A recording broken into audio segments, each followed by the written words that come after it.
عشق کے شعلے کو بھڑکا کہ کچھ رات کٹے، عشق کے شعلے کو بھڑکا کہ کچھ رات کٹے، دل کے انگار کو دہکا کہ کچھ رات کٹے۔ مخدوم کی باتیں جب حیدرآباد اور تلنگانے یا پھر دکن کے باہر بھی ان کے چاہنے والوں میں شروع ہوتی ہیں تو سب کے پاس سنانے کے لیے کچھ نہ کچھ ضرور ہوتا ہے۔ بات نکلتی ہے تو پھر دور تک چلی جاتی ہے۔ حیدرآباد کی ہواؤں اور فضاؤں میں آج بھی مخدوم کی آواز، ان کا ترنم، ان کی ہنسی، ان کی باتیں گونجتی محسوس ہوتی ہیں۔ حیدرآباد کے لوگ جب جی چاہے آنکھیں بند کر کے چشم تخیل سے مخدوم کو ان کی مخصوص حیدرآبادی طرز کی اچکن نما سیاہ شیروانی میں، جس کے سب بٹن بند ہوتے تھے، دیکھ لیتے ہیں۔ ان کے تخیل میں مخدوم کی لمبی سرخ ٹوپی بھی ہلتی دکھائی دیتی ہے، جس کو پہنے وہ مزدوروں کے جلسے کو خطاب کرتے تھے۔ بقول زینت ساجدہ مغل پورہ کے نوابوں سے لے کر چکڑ پلی کے مزدوروں تک جس کو دیکھیے اس نے فیشن سے بنا لیا تھا کہ مخدوم کی محبت میں مرے جا رہے ہیں۔ سال بھر میں مخدوم ایک ہی غزل کیوں نہ کہیں، سارا کا سارا شہر اسے یاد کر لیا کرتا تھا۔ ہجر میں مل شب ماہ کے غم آئے ہیں، ہجر میں مل شب ماہ کے غم آئے ہیں، چارہ سازوں کو بھی بلوا کہ کچھ رات کٹے، چارہ سازوں کو۔ جلسوں کے بعد کے منظر آج بھی ذہنوں میں نقش ہیں۔ ایبٹس کے چائے خانے میں دیگر لوگوں کے ساتھ تنگ جگہ میں سردار جعفری، سبط حسن، کیفی اعظمی، سجاد ظہیر اور کئی دوسرے پھنسے پھسائے بیٹھے ہیں اور مخدوم ایک کے بعد دوسری نظم سنا رہے ہیں۔ کوئی کہتا ہے چاند تاروں کا بند سنائیے، کوئی کہتا ہے اندھیرا سنا دیجیے، اور ایسی ہی ایک محفل میں سجاد ظہیر کی آواز سنائی دیتی ہے۔ مخدوم بتاؤ، یہ نظم اندھیرا تم نے کب اور کیسے اور کن حالات میں لکھی؟ بننے بھائی، آپ کو شاید یقین نہ آئے، میں کلاس میں سبق دے رہا تھا، لڑکوں کو پڑھا رہا تھا کہ اسی دوران یہ ذہن میں آنے لگی، اور پھر بچوں کو کچھ لکھنے کو دیا اور وہیں کلاس میں بیٹھ کر یہ پوری نظم تھوڑی دیر میں لکھ ڈالی۔ اچھا، مشکل سے آدھا گھنٹہ لگا ہوگا، بلکہ اور بھی کم۔ اچھا جی۔ بات کو ادھر ادھر سے کچھ تراش خراش ضرور کی، لیکن دراصل پورا ڈھانچہ اس سے وقت مکمل ہو گیا تھا۔ پھر تو یہ وحی کی طرح نازل ہوئی۔ مخدوم اچھا یہ بتاؤ، تم کو شعر لکھنے کے لیے آرام، سکون یا موڈ، اس قسم کی کسی چیز کی ضرورت ہوتی ہے کیا؟ نہیں، مجھے سکون، تنہائی یا دوسرے کاموں سے فرصت بالکل درکار نہیں ہوتی۔ کوئی نظم کبھی بھی بالکل غیر متوقع طور پر چلتے پھرتے، سفر کے دوران، بات چیت یا تقریر کے دوران، یا ٹریڈ یونین کا کام کرتے وقت، یا دوستوں کی نجی صحبتوں میں ہنسی مذاق کے دوران میرے ذہن میں لال پری کی طرح ناچتی ہوئی جلوہ گر ہو جاتی ہے۔ اچھا۔ اور پھر میرا کام بس صرف اسے لکھ لینا ہوتا ہے۔ لیکن اسے کوئی نہ سمجھ بیٹھے کہ میں یہ کہنا چاہتا ہوں کہ شاعری الہامی چیز ہوتی ہے۔ اچھا، ویسے شاعری ہوتی تو ہے الہامی، یعنی کہ کبھی کبھی اپنی بلند ترین کیفیتوں میں، لیکن فنکار کی ذہنی اور روحانی قد و کاوش اور تعمیر و حسن کاری کی صلاحیت اور روح اثر کو سمجھنے اور جذب کرنے کی قوت اور اس کی ہمت اور حوصلہ اور نظر، ان سب کے بغیر الہام ہو بھی نہیں سکتا۔ یہ کون آتا ہے تنہائیوں جام لیے، یہ کون آتا ہے تنہائیوں جام لیے، جلا میں چاندنی راتوں کا اہتمام لیے، یہ کون آتا ہے تنہائیوں جام لیے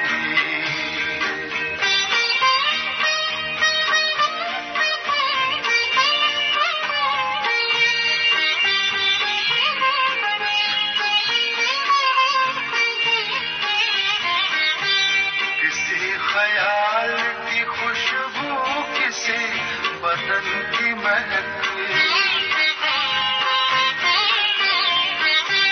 کسی خیال کی خوشبو کسی بدن کی مہک در ایک قفس پہ کھڑی ہے صبا پیام لیے در ایک قفس پہ کھڑی ہے صبا پیام لیے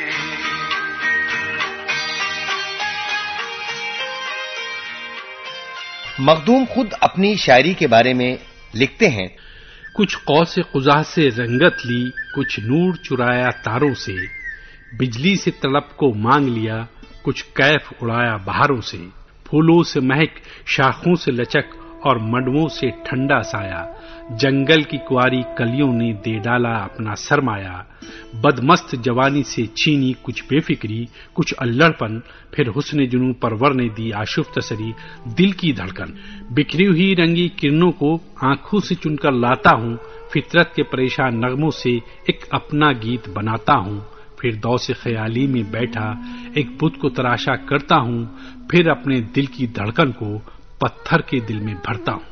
ایک چنبیلی کے منڈوے تلے، ایک چنبیلی کے منڈوے تلے، میں کدے سے ذرا دور اس موڑ پر، میں کدے سے ذرا دور اس موڑ پر، دو بدن پیار کے آگ میں جل گئے، ایک چنبیلی کے منڈوے تلے، ایک چنبیلی کے منڈوے تلے۔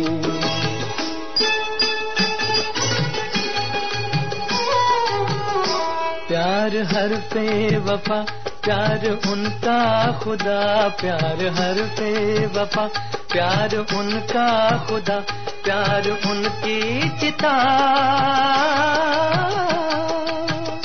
دو بدن پیار کی آگ میں جل گئے، دو بدن پیار کی آگ میں جل گئے، ایک چنبیلی کے منڈوے تلے۔ جب ہندوستان کے سبھی شاعر، ادیب اور فنکار انگریز سامراج کے خلاف آزادی کی جنگ لڑ رہے تھے، مخدوم کا شاعرانہ قلم سب سے پیش تھا۔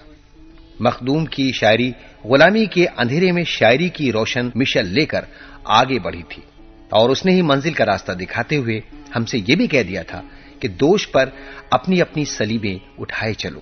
سجاد ظہیر کہا کرتے تھے کہ مخدوم نے اپنی 30-40 سال کی انقلابی زندگی میں اپنے آرام و آسائش اور اپنی ذات کی تمام خواہشوں اور امنگوں کو ہمیشہ مٹایا اور دبایا، تاکہ قوم کے مظلوم اور محنت کش عوام دکھ اور رنج اور تکلیف اور جبر اور سختی کی دائمی چکر سے نکل کر نئی مسرت حاصل کر سکیں، اور یہ کہ ہمارے غریب اور مظلوم عوام مہذب اور متمدن زندگی کے روشن میدانوں میں سربلند اور سرخرو داخل ہو سکیں۔ رات بھر دیدۂ نمناک میں لہرات رہے، سانس کی طرح سے مخدوم محی الدین کی آزاد نظموں میں زیادہ تر ایسی ہیں جو سیاسی نظمیں ہونے کے باوجود نعرے بازی نہیں محسوس ہوتی۔ ان کے اندر اعلیٰ قسم کی ادبیت اور اس سے بھی زیادہ مؤثر بلند آہنگی کا احساس ہوتا ہے۔ ان کی نظموں میں فکر و اسلوب کے ساتھ ساتھ شیرینی اور خوش بیانی کا ایک نادر اور نایاب آہنگ تھا، جو پڑھنے والے کو انگلی پکڑ کر اپنا ہمسفر بنا لیتا تھا۔ اس کی ایک اچھی مثال مخدوم کی نظم قید ہے، جس کا آغاز ایسے ہوتا ہے کہ گویا وہ دنیا کے سب سے بڑے سچ میں باقی دنیا کو شریک کر رہے ہوں۔ ملاحظہ فرمائیے۔ قید ہے قید کی میاد نہیں، جور ہے جور کی فریاد نہیں، داد نہیں، رات ہے رات کی خاموشی ہے، تنہائی ہے، دور محبس کی فصیلوں سے بہت دور کہیں سینائے شہر کی گہرائی سے گھنٹوں کی صدا آتی ہے، جھلملا جاتی ہے انفاس کی لو، جاگ اٹھتی ہے میری شم شبستان خیال، قید ہے قید کی میعاد نہیں۔ خوش تھے ہم تمنا کا خواب آئے گا، اپنا ارمان برف گنگا نقاب آئے گا۔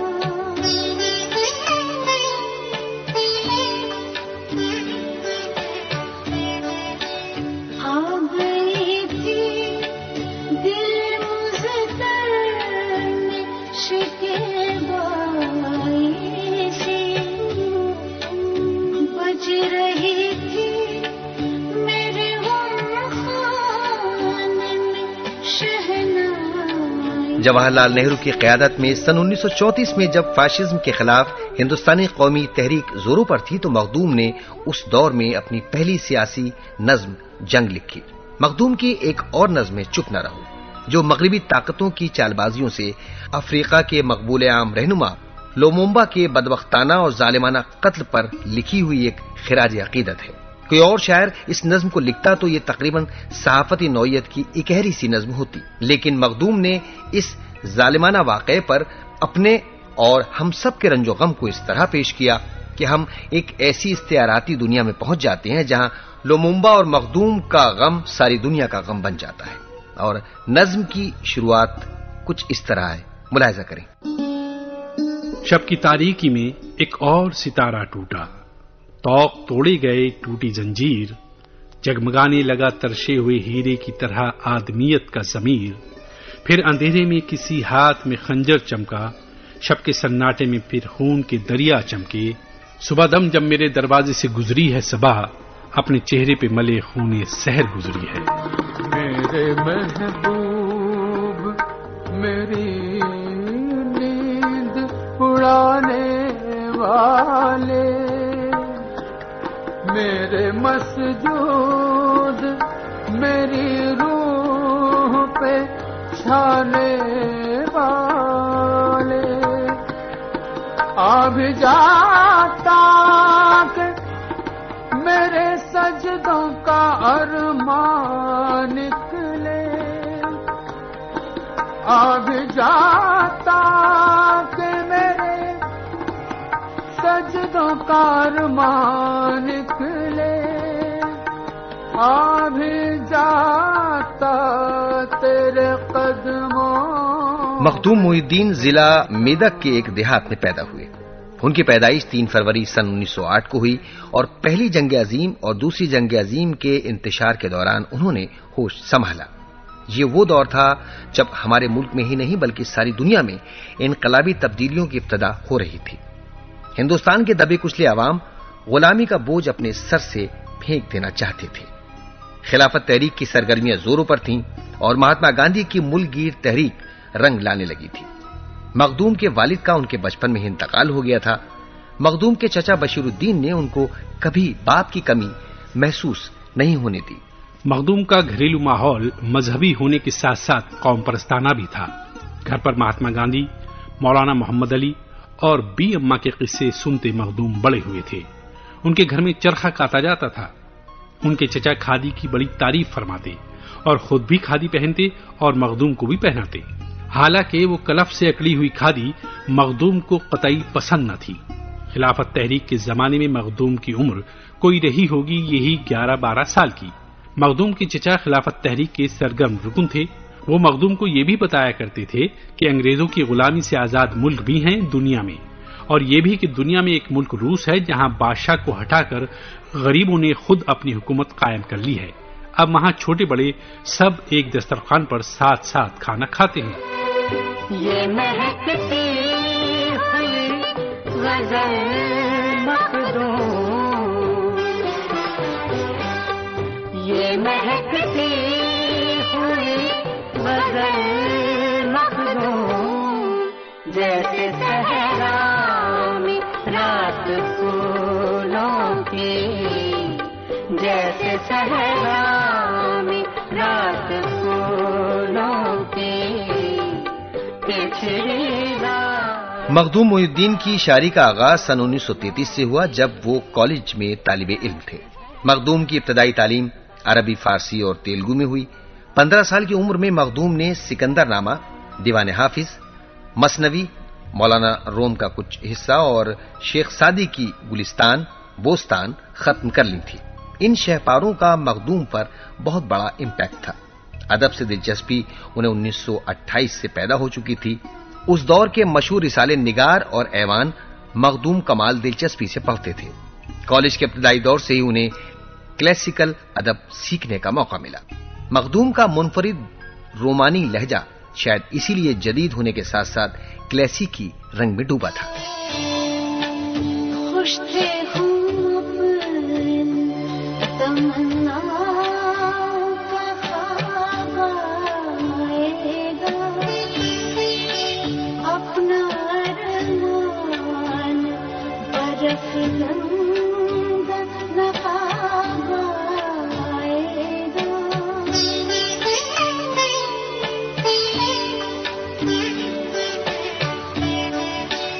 آ گئی تھی دل مزدر میں شکیبائی سے،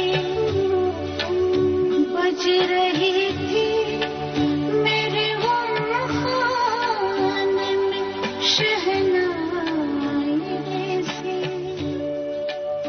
مخدوم کے گھر کا ماحول مذہبی تھا، لیکن یگانگت اور مذہبی رواداری ان کے اندر کوٹ کوٹ کر بھری تھی.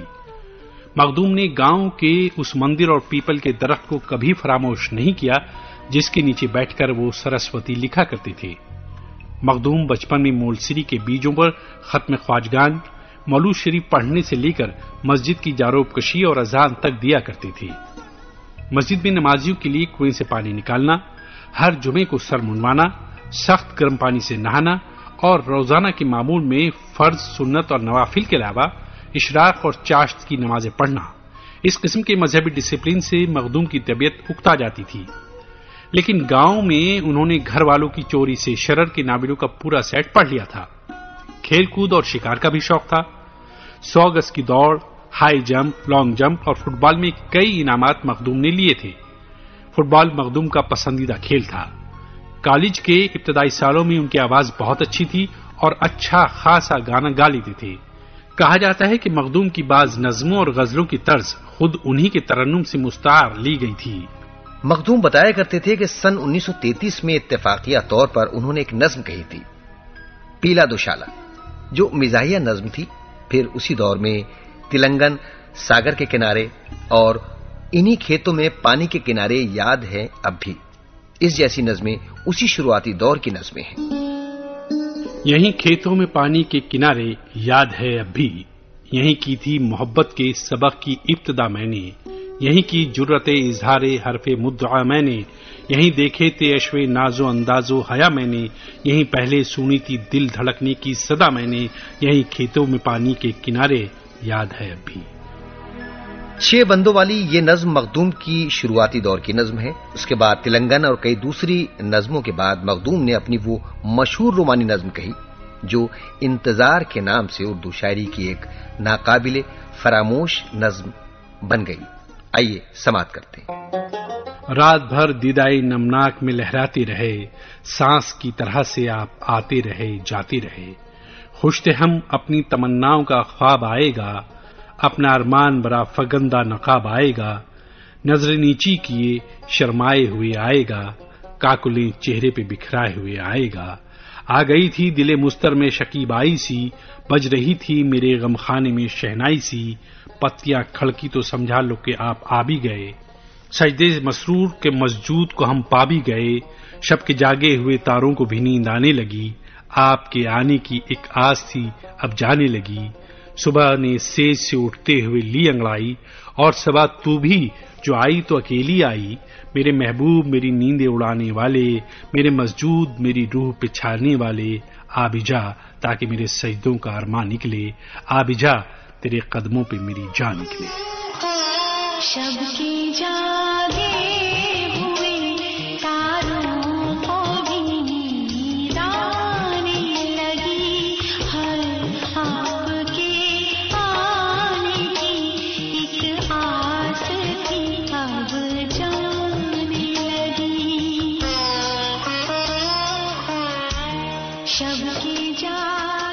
مخدوم کی شاعری میں تو جادو تھا ہی، ان کے لہن میں، ان کی آواز میں بھی جادو تھا۔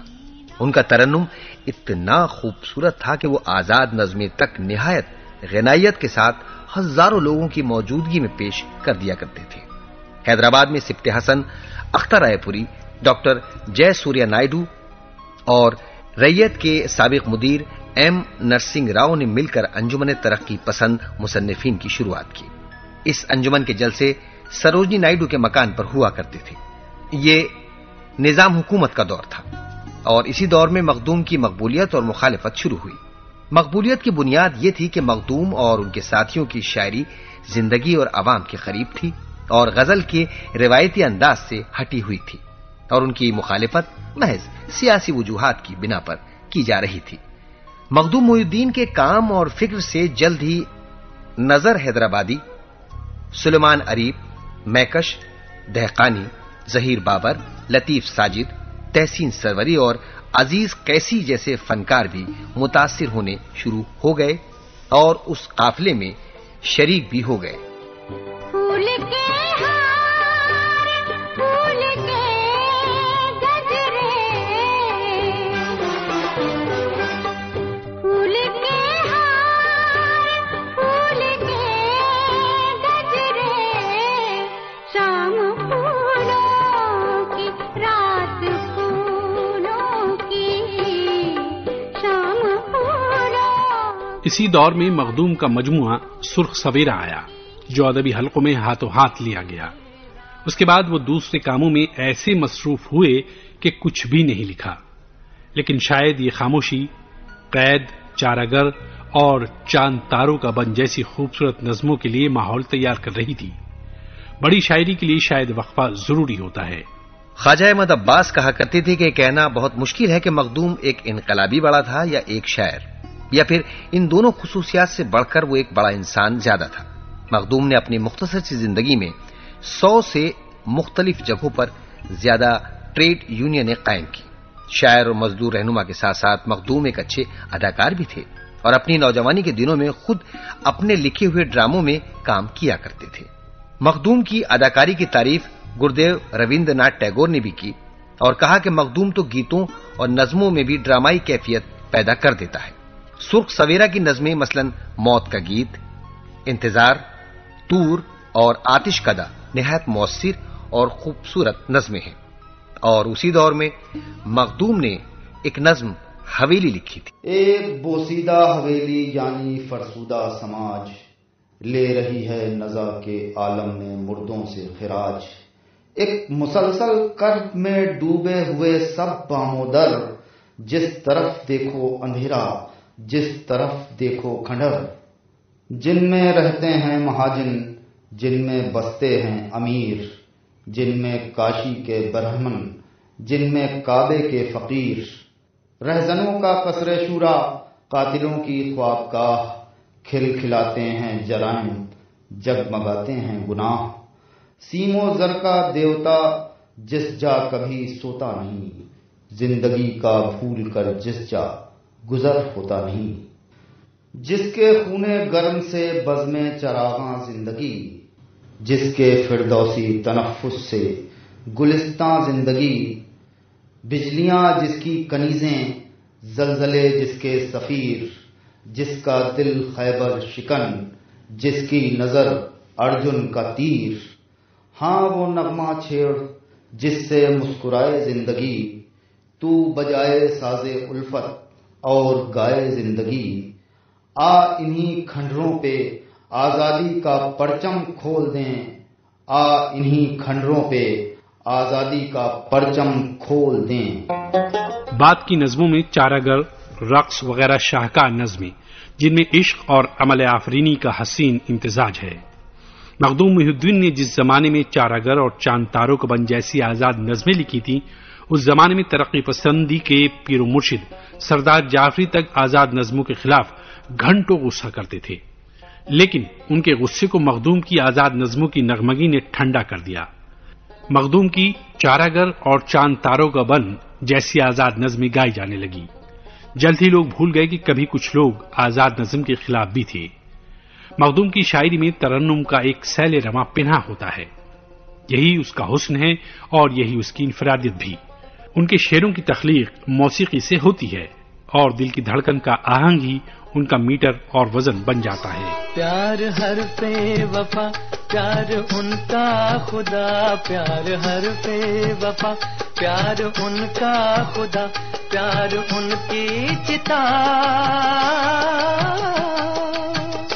دو بدن پیار کی آگ میں جل گئے، دو بدن پیار کی آگ میں جل گئے، ایک چنبیلی کے منڈوے تلے۔ فکر توسوی نے آج سے تقریباً 40 سال پہلے ایک مضمون میں لکھا تھا، گزشتہ سال جب میں حیدرآباد گیا تو حیدرآباد کے رکشہ پولر سے لے کر یونیورسٹی کے اسٹوڈنٹس سے ہوتے ہوئے بڑے بڑے وزیر تک جب مخدوم کا نام لیتے تھے تو احترام و عقیدت سے ان کے سر جھک جاتے تھے، کیونکہ مخدوم بیک وقت مزدور لیڈر بھی تھے، شاعر بھی تھے اور سیاسی لیڈر بھی تھے۔ ہلکے سیاہ رنگ کا وہ میرا جیسا دبلا پتلا، محبت اور خلوص کا مجسمہ، جس سے بھی بات کرتا تھا اس کا دل موہ لیتا تھا۔ ان کی طبیعت میں، لباس میں، بول چال میں نہایت پرکشش سادگی تھی۔ حیدرآباد کی کوئی محفل مخدوم کے بغیر نمائندہ محفل نہیں سمجھی جاتی تھی۔ مخدوم کی شخصیت میں ایک طلسم تھا کہ محنت کش طبقہ ان کو اپنا نجات دہندہ سمجھتا تھا، مگر سرمایہ دار طبقہ بھی ان کی اسپرٹ اور عزم مصمم کا احترام کرتا تھا۔ آپ کا ساتھ ساتھ پھولوں کا، آپ کا ساتھ ساتھ پھولوں کا، آپ کی بات بات پھولوں کے، آپ کی بات بات پھولوں کے، پچھلی رات بات پھولوں۔ اور رہے جنوں کے مسافروں کے لیے مخدوم کا یہ پیغام ہمیشہ ہمیشہ مشعل راہ بن کر منزلوں کی نشاندہی کرتا رہے گا۔ ہمدموں ہاتھ میں ہاتھ دو، ہمدموں ہاتھ میں ہاتھ دو، سوئے منزل چلو، منزلیں پیار کی، منزلیں دلدار کی، کوئے دلدار کی منزلیں، دوش پر اپنی اپنی سلیبے اٹھائے چلو، ہمدموں ہاتھ میں ہاتھ دو، سوئے منزل چلو، منزلیں پیار کی، منزلیں دلدار کی۔ جانے والے سپاہی سے پوچھو وہ کہاں جا رہا ہے، جانے والے سپاہی سے پوچھو وہ کہاں جا رہا ہے۔ مخدوم محی الدین 24 اگست سن 1969 کو دہلی ایک مشاعرے کے لیے آئے۔ رات بھر محفل شعر و نغمہ رہی۔ صبح کاذب کے وقت مخدوم کو دل کا دورہ پڑا اور ان کے قلب پر حملہ ہوا، اور 25 اگست سن 1969 کو 8:05 پر مخدوم اس دنیا سے کوچ کر گئے۔ جانے والے سپاہی سے پوچھو وہ کہاں جا رہا ہے،